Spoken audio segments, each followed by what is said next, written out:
I don't need to make anything new to make something.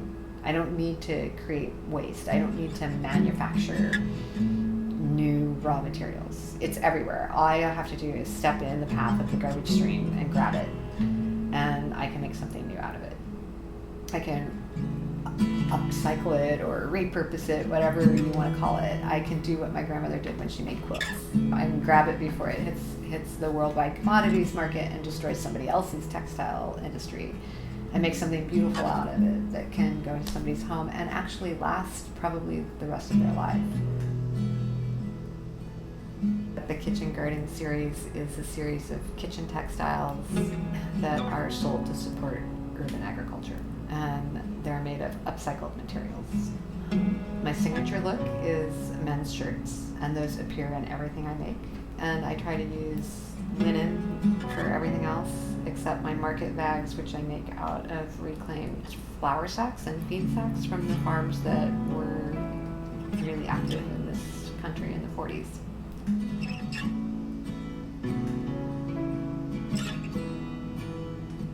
So this business, the Kitchen Garden series, is sort of my answer to creating a subsidy for the small farms.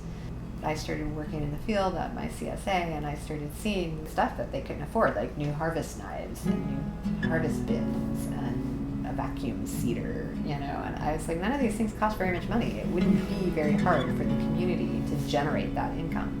And a little bit makes a huge difference for a couple small operations. If I can give each of these farms $1,000, that buys a lot for them.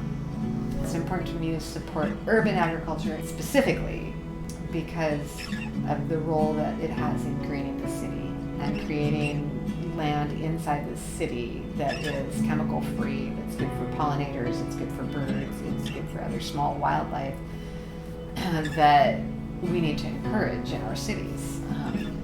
We have to find a way to start living with other creatures and providing environments for them that are right around where we live, so that we're in contact with them on a daily basis and aware of where we fit.